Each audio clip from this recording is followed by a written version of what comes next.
সকাল সকাল ঘুম থেকে উঠে এক কাপ চা না খেলে ঘুমটা ছাড়ে না।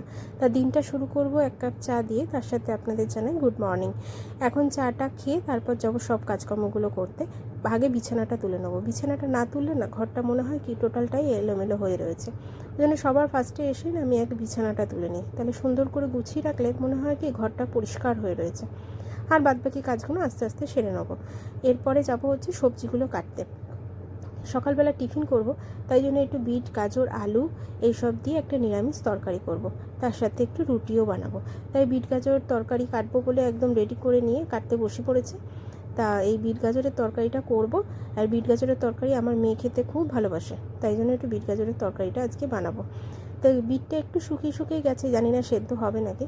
ঠিক আছে, প্রেশার কুকারে দিয়ে সেদ্ধ করে নেবো।